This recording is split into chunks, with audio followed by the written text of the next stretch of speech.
get ready for the message.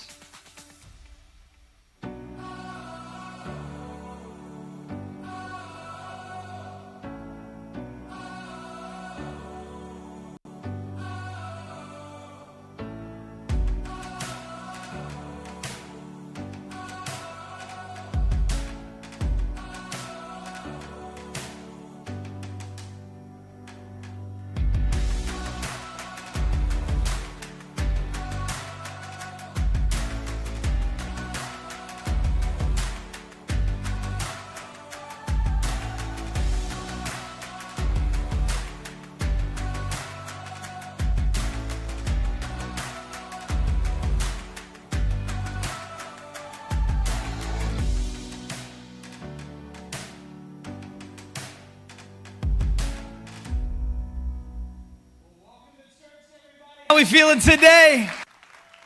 Come on, it is going to be a great day to be in church. I'm so glad that you all are here with us, especially those of you that are gathering online with us right now. A huge welcome to you on our J Fam, and then also to everyone that's gathering with us at our Hockessin location. Man, we love you guys. Newark, can you help me give it up for online and Hockessin right now?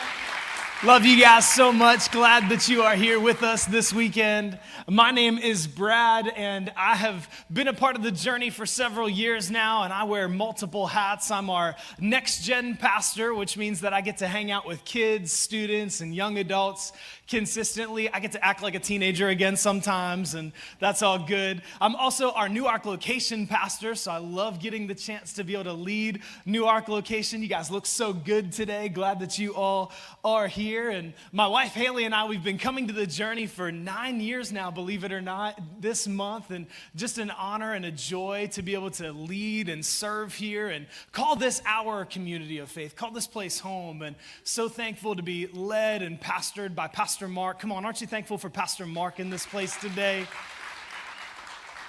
So glad for how he leads us with vision and keeps us pointed towards God's best for our lives. And today, we're kicking off a brand new series called Moments That Matter. And over the next 4 weeks, we really have designed this series to look at our lives as a collection of moments that can bring our lives more meaning than what we maybe could have otherwise thought. But before we dive into the series, we've got a lot planned throughout the next few weeks, and I want to clue you into what's coming up. It's all starting next weekend with our Easter offering. You heard Pastor Mark talk about this last weekend if you were here, and it's a great opportunity for us to give above and beyond outside the walls of the journey to help more people find Jesus and follow him fully. And I'm so passionate about this. We're going to be investing in pastors and leaders and churches, both inside Journey City, within 30 miles of where I'm standing right now, and also outside of that area, just equipping them, investing in them,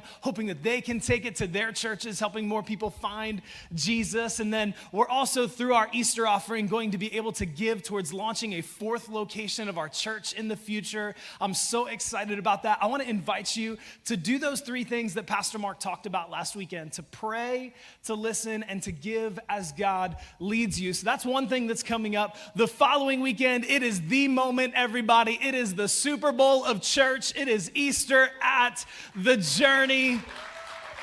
It's gonna be incredible. We've got all kinds of tricks up our sleeves. We've got amazing things planned for our gatherings at all of our locations for both adults, and we have things at our physical locations for kids that's going to be incredible. I want to invite you to not just be a part of it, not just come to Easter at the Journey, but I want to invite you to invite someone else to come with you, because I just believe that people need hope in this season, and Easter is a great opportunity for us to invest in people's lives and invite them to experience God. And maybe you've been coming to the Journey for a while, but you haven't kind of taken a next step. I want to invite you to serve for Easter at the Journey, because it's a great opportunity across all 15 gatherings that we have for you to be able to lead the way in welcoming our guests as they come in for Easter. So I want to invite you to be a part of that moment. And then also, one of my favorite weekends of the year, following up the weekend after Easter, Baptism Weekend, is an amazing opportunity for people to that have put their faith in Jesus to go public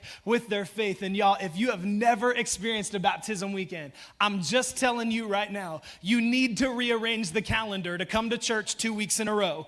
Easter weekend and then also baptism weekend. I'm telling you, it'll be worth it. You'll get to see life change. It's tangible. And I love being able to watch it happen for baptism weekend. But I want you to notice that our series isn't just called Moments, because it's not just enough that we want to pack all of these big events into 1 month. We want them to count. We want them to matter, because nothing's worse than being caught up in something that doesn't matter, right? Like, ain't nobody got time for that. We're not going to get caught up in things that don't matter. Have you ever been caught up in a conversation that didn't matter? Like, no, Bill, it is impossible for me to care any less about who the Phillies start in center field this year. Just could not care any less. You ever been caught up in a job that you knew didn't matter? Like, maybe it was your first job flipping cheeseburgers and you're like, I need the $7 an hour because Jesus knows I need a car. I mean, come on, it's the only way that I can get it. I need some money. Have you ever been caught up in an argument that didn't matter? Resist the urge to elbow or look at somebody else. Just stay locked in right now. Come on, don't close out if you're online. Endure through the awkwardness. We've all been in arguments that didn't matter, but what if we zoomed out and looked at more important things in our lives? What if we zoomed out and asked the question, what can we do to make our lives matter more? Because I think we'd all agree, we want our relationships with our kids to matter. We want our marriages to matter. We want the things that are most important to us to matter. Heck, I think we all want our lives to matter. And regardless of what we believe about God or our experience with church or faith or whatever that looks like for us, I know that we've all tried different ways to make our lives matter.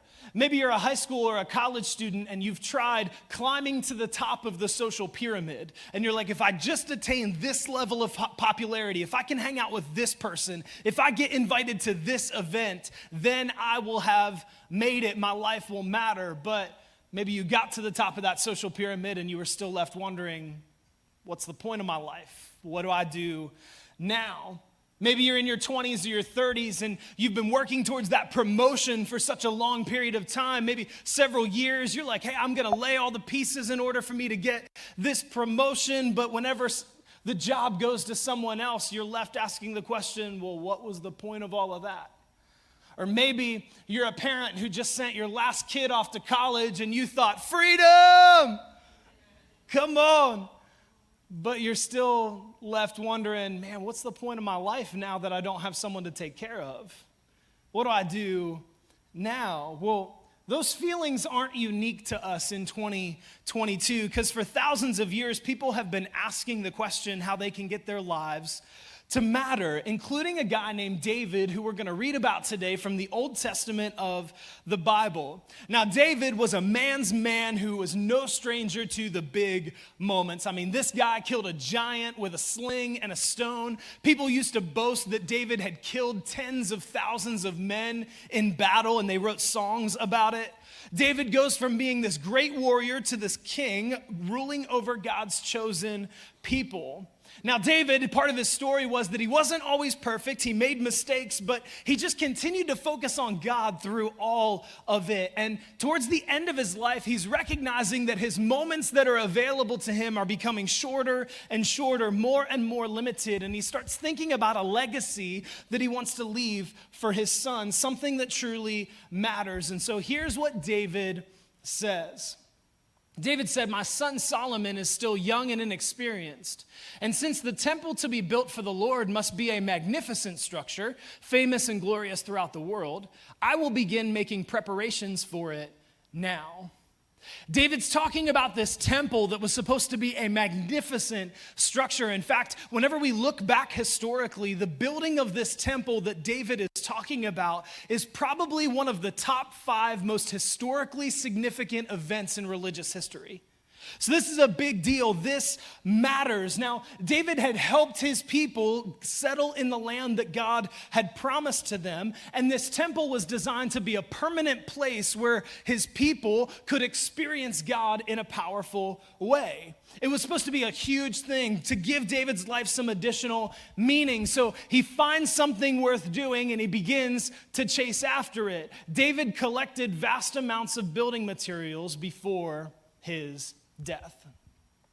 How many of you would say you're the kind of person that likes to be prepared? Anybody like to be prepared? You're a planner. You're like, I need to know what I'm getting into. Me too. Anybody that way when it comes to vacation? You're like, I want to know the plan. I want to know where we're going. I want to know what we're doing. I want to know where we're eating. Come on, somebody. That's what's most important when we go on vacation. We want to know what restaurants we're hitting up. We're checking out TripAdvisor, making sure that they're rated highly, because that's one of the most important parts of our vacation. We want to be prepared. Some of you are able to 3 days before your vacation book a flight, throw everything in a backpack and roll, and I would explode. I'm telling you, I would lose my ever-loving mind if I tried to do that. My wife and I are like stress travelers. We're like, we need to know what's going on. We need to know all of the details. I need to know, do I need this shirt? What about these shoes? These shoes are really white. I don't think that I can wear those if we're gonna be out running around hiking somewhere. So I need different shoes. Do I need different shirt? Are we going someplace tropical? Do I need sunscreen? Because Lord knows I'm not paying $20 a bottle once we get there. Like, I need to be prepared. And I started thinking about this. What am I preparing for? I think this picture of preparation that David is showing us is actually really meaningful, because I think that if we want our lives to matter, it all starts with the preparation. If we want to have a tight-knit family, it depends on how we prepare. If we prepare by bringing our kids to church every week and asking them how they're doing beyond just like, how are you or how was school, but really having some dialogue, we're preparing for our family to be tighter knit. But if some of us are flying by the seat of our pants, just hoping to be able to get through a week and not having some of those conversations, we're not quite as prepared. When it comes to our money, some of us are prepared. We're saying, you know what, I'm going to have a budget. Here are the things that I want to do with my life. I'm going to put God first, and then I'm going to roll. And others of us aren't quite as prepared, and we're buying $20 sunscreen because we didn't do the right planning in advance. Preparation is key for us living a life that matters. And I think David had probably one of the biggest excuses that anyone could ever have in his ability to just say, I don't need to be prepared. He was king over a huge kingdom, which means that he kind of had a lot of things on his to-do list. Like, David just had a lot of stuff on his mind. He was a busy guy, but here's what David did. He didn't allow the everyday business to keep him distracted from the things that were right in front of him that mattered most. David still prepared. He didn't get caught in this cycle. Come on, have you ever been in this cycle where like you're too busy to get prepared, but then you're never prepared, so you're always busy? You ever been in that cycle? Where it's like, I just don't know what to do with, I don't know how to get out of this, and we miss out on what matters most because we don't slow down enough to experience what really does because we weren't prepared. Well, David, on the other hand, he slowed down. He was able to lift his eyes above the busyness, above the things that were going on, and make preparations now for something that could be so much more meaningful in the future. And here's what happens next. Then, after all the preparations were made, David sent for his son Solomon and instructed him to build a temple for the Lord, the God of Israel. Now, if you're new to the Bible, or maybe even not, you're going, didn't David just do all of the preparations? What's he going to his son trying to say, hey, you be the one to do it now? Maybe you're confused going, David, that doesn't make any sense. Didn't you just do all of that work, all of that effort? You're the one that was preparing? Well, here's what David says to his son Solomon. He says, my son, I wanted to build a temple to honor the name of the Lord my God. But David told him, but the Lord said to me, you have killed many men in the battles you have fought. Remember, people wrote those songs that he had killed tens of thousands of people. And since you have shed so much blood in my sight, meaning God, you will not be the one to build a temple to honor my name, but you will have a son who will be a man of peace. I will give him peace with his enemies and all the surrounding lands. His name will be Solomon, and I will give peace and quiet to Israel during his reign. He is the one who will build a temple to honor my name. He will be my son, and I will be his father, and I will secure the throne of his kingdom over Israel forever. Again, you might be new to all of this and going, that doesn't make any sense. Why wouldn't God just let the guy who put the preparations in place be the one to do it? But if you're a parent, I think you understand David's mindset here, because he wants more for his son than he had. He wants more for his kid. He wants more meaningful life for his kid to have than what even he had. That's why David made all of these preparations. He wanted to set Solomon up for success. And I think you can just sense the security in David's voice when he's talking about his experience with God, with his son, that David knew something that I think all of us can learn from, that living a meaningful life isn't always about what we personally accomplish. In other words, I think a meaningful life is what you do when it's not for you.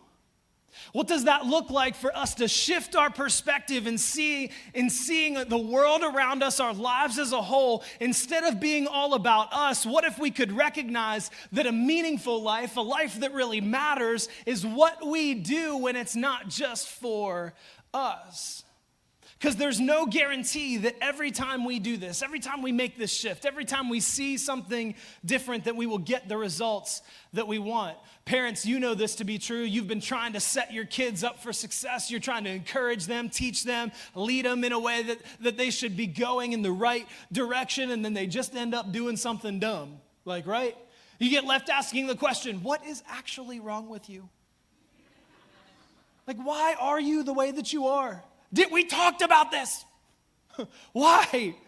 And I know that I see this all the time as the next gen pastor around here. I'll spend hours preparing and kind of thinking about a message that I'm going to give to students and finding ways to be relatable, even though I'm like an old soul trapped in a 28-year-old's body. So I'm like, I don't know exactly how I can make this work, but I do all this preparation, and I'm up on the stage, and I'm teaching at Converge. I'm trying to encourage some students, and then in the back row, there's like 4 people that are all giggling and laughing at each other watching TikTok videos, and I'm about to lose my ever-loving mind. Like, I'm about to be, what I want to do in bad headspace is I want to stop everything and go, what are you doing? Don't you know how much I prepared for this? Don't you know how much effort I put into this?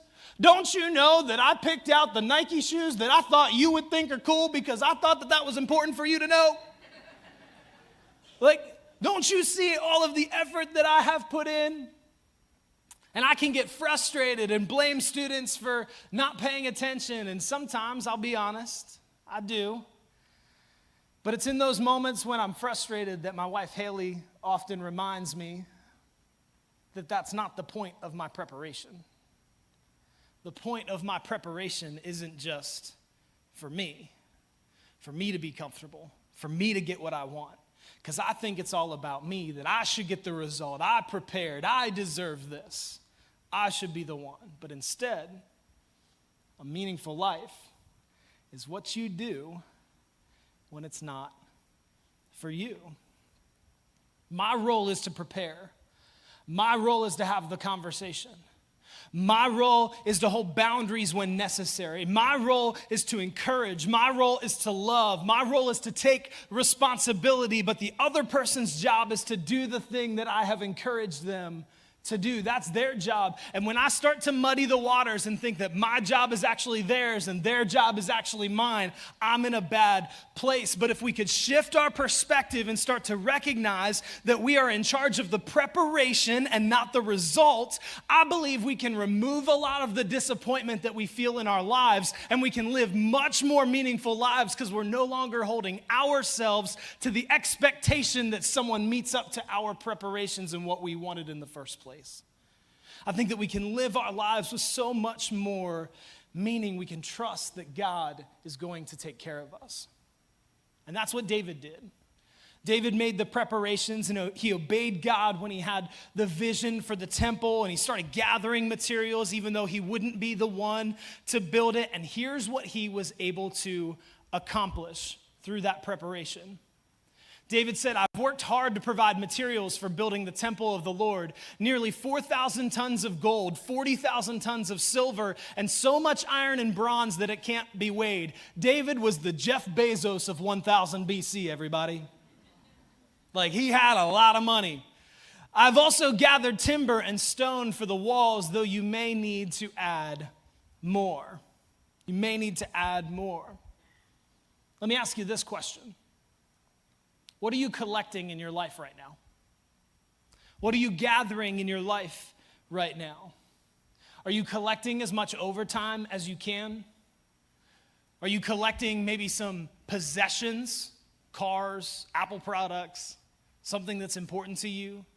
Are you collecting time and energy? I need to bring it all together so that I've got more time. I need to keep my energy to myself. Are you trying to gather? Are you trying to collect affirmation and approval?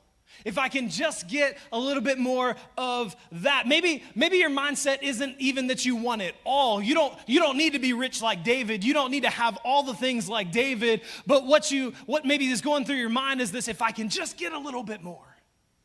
If I can just get a little bit more affirmation and approval, then I'll feel secure. Or if I can just get a little bit more money, and if I could just get that raise, then I'd feel comfortable finally. Or if I just get a little bit more time and energy invested into me, my life would be different. My life would then matter. You see, for David and for us, the accumulation of materials isn't bad. David was one of the wealthiest people in the Bible and was still described as a man after God's own heart. So that tells me that apparently you can have a lot of material wealth or a lot of things that you're accumulating and still be a submitted follower of Jesus. What that tells me is it's not bad to drive a BMW or to have a 5,000 square foot house or to pad your savings account, but where we get into trouble is whenever that BMW that we drive becomes a status symbol that we actually put in front of people, and we make sure that everybody knows that that BMW is important to us, and we wash it and wax it and get everything up and ready, and that becomes part of our identity instead of remembering that God gave us the job to get the income to buy the car in the first place. Or maybe we have a 5,000 square foot house, and out of the goodness of our heart, we really want to invite people over. We've got space to entertain. We want to be able to spend time. But whenever people come over and go, whoo, that's a nice kitchen. Oh my gosh, what I would do to have this. We make sure that we emphasize that we got it for a deal because we want to make sure that the way that people perceive us is correctly. We're strategizing about the things that we're accumulating. Or maybe our devotion to our investments has gotten bigger than our devotion to God, and it's under the guise that we just want our kids to be comfortable. And in reality, materials weren't meant to be the meaning of your life. Materials are meant to give your life meaning. The collection of these things is meant to give meaning to your life, not be the meaning of your life. And I'll be honest, maybe you're sitting there thinking, well, Brad, that's good. I don't have any materials. I don't have much. I'm right there with you. Man, come on, keep preaching. Doing so good. And I'll be honest, I can relate to that. Because I'm not a car guy. I drive a 2014 Hyundai Sonata. I don't buy expensive clothes. Everything that you see here was either on sale or from TJ Maxx. Okay? I'm honestly very cheap. To the point where when my wife goes to Hobby Lobby and buys decorations, that's perfectly fine. But when they don't make it to the house and actually set up, I get frustrated. Because I'm like, we bought it. What are we doing? Because I'm thinking about the accumulation. I care about how these materials make me look. In fact, sometimes, I don't know if anyone can relate to this, sometimes I try to leverage things that I have and compare myself to other people, and I care about how it makes me look for other people. I care whenever I'm talking to somebody who has season tickets to the Eagles, and I'm like, I also watch the Eagles every single week. I just strategically leave out that it's from my couch in the comfort of my living room. Or I talk to somebody who's a small business owner or an entrepreneur and say, I also have a side hustle where I make $50 every 6 months. Because I care about how my materials make me look. I care about how that accumulation makes me feel. I don't have a lot of materials at this stage in my life, but one of the things that I'm learning, one of the things that I'm trying to teach myself, and I feel God teaching me in the middle of this season, even as I was preparing for this message, is the best way that I can show that I can be trustworthy with more is to steward what God has already given me. I don't have a whole lot of materials right now.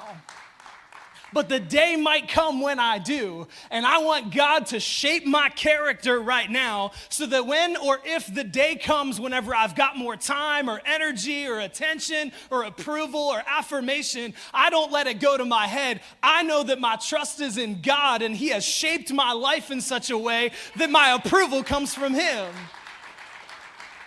I want my life to be shaped by those things. I want my character to be shaped now. The question isn't, do you accumulate? The question is, what are you accumulating for?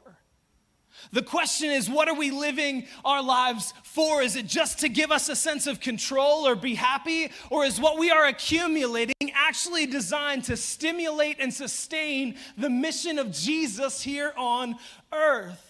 Because I believe that our materials only matter whenever they help people experience Jesus.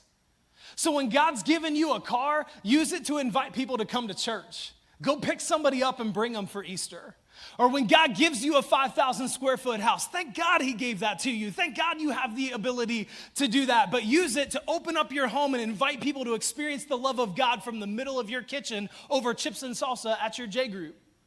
Like, invite people to come and experience together. When God gives you extra space or in your calendar or attention during your week, use it to encourage someone, use it to serve someone, use it to make a difference in their lives. And even when you don't feel like God has given you those things, we have to remember that a meaningful life is what you do when it's not for you.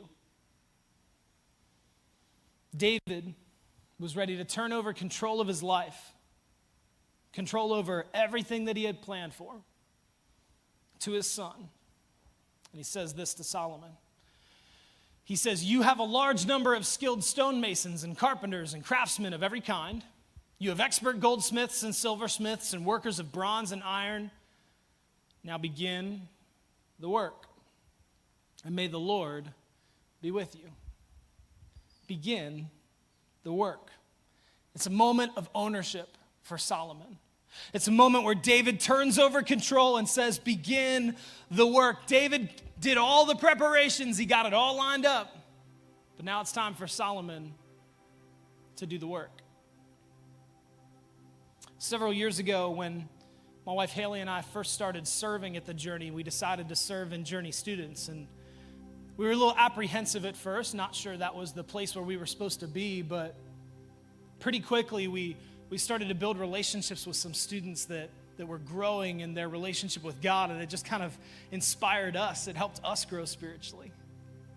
And one of those students that we met a couple of years ago, her name was Betsy, and Betsy was in Haley's J group, and they started to build a relationship, and Haley would take her out to dinner, call her, text her, they'd talk, and eventually, over the course of the last couple of years, Betsy has really become like a little sister to Haley and I.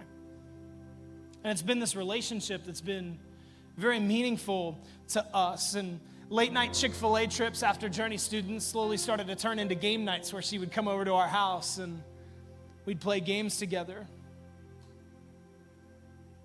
But during the pandemic, Betsy found herself in the most challenging season she had ever faced. Betsy found herself in a place where her mental health struggles were more than what she could bear. Betsy found herself in a place where the family drama that was going on was something that Haley and I had no context for how to relate to her in. And we tried to encourage her. Betsy had this confusion about what her purpose was and what God was trying to get her to do. And Betsy slowly started to drift from God and started to drift from Haley and I. And we didn't give up.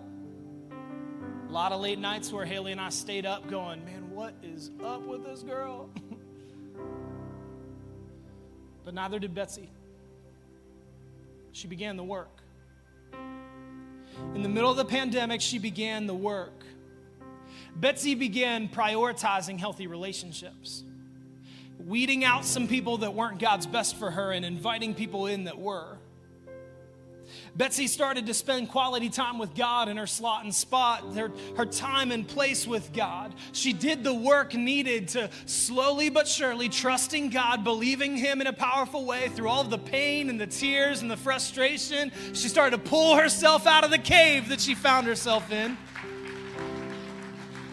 because she did the work. And now, Betsy decided, I've come through that season. She still makes mistakes. She's still a knucklehead sometimes. I got to be big brother sometimes. But now Betsy turned around and she said, I want to help these students that may be going through what I went through. So she graduated and she turned around and now she's leading a middle school girls J group to help them grow in their relationship with God. And again, Betsy's not perfect. But she does know this, that a meaningful life is what you do when it's not for you. She knows that her life is focused outward. Do you want to live a life that matters? Then begin the work. Shift your perspective. Don't waste what God has given you. God brought you through a painful season so that you can walk alongside of someone else and their pain can be half of what it would be without you. Like you get to come alongside and encourage them. So let's not hoard our time, church. Let's not hoard our time and use it all for us. Let's use it to serve someone else. Let's use it to make a difference in someone else's life. We've created something here at The Journey that isn't magical. It's not something that is the only environment where you can do it, but it's something that's really helpful where you can bring your unique thumbprint of how God wired you and your experiences into the life of our church, and you can serve on the J team. Because no one else, I promise you, no one else can greet people in the parking lot like you can.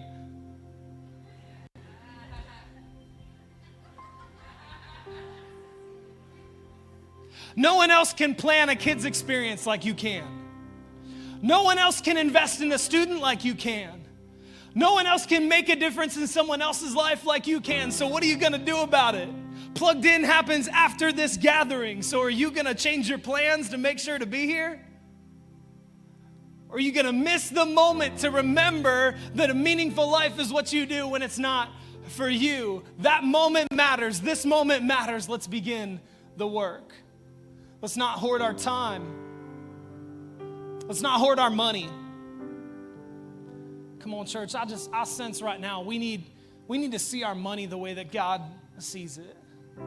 We need to use it to honor God. Let's put Him first in our finances. He promises to take care of us. He gave it to us in the first place. Let's use it to honor Him. Let's give above and beyond in the Easter offering next weekend.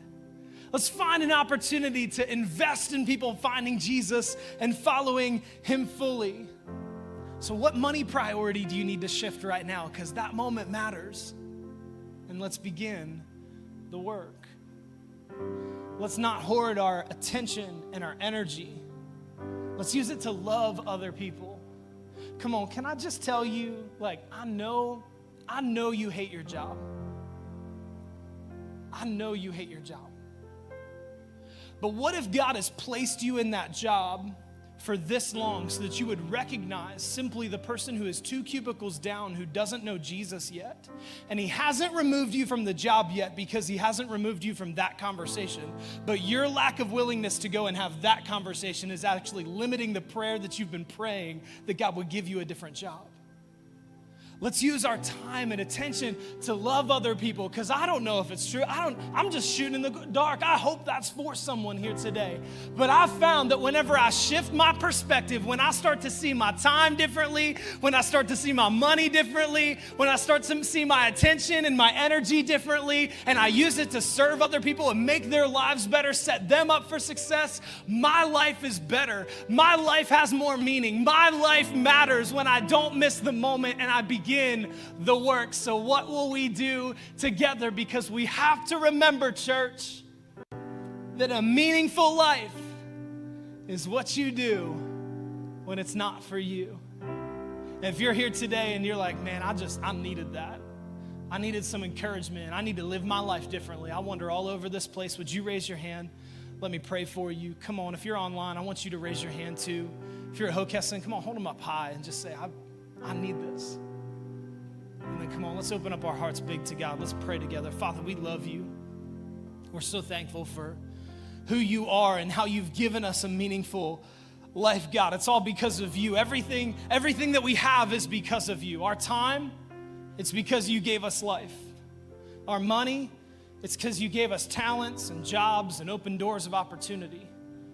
Our attention and our energy, God, every breath that we take is from you. So God, help us live a more meaningful life. Help us have the perspective of David. Help us prepare in such a way that we can set other people up for success, God. Help us turn over things that are within our control in our own hearts and minds. Let us release them out so that people can experience you in a powerful way.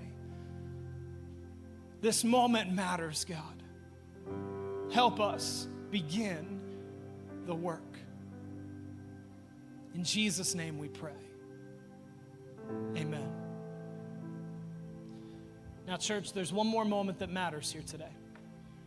And it's a moment that happens every single weekend. And it's actually my favorite moment every single weekend.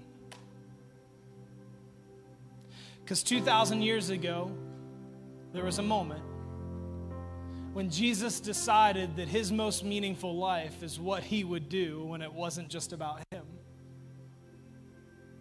So Jesus went to a cross, beaten, whipped, spit on.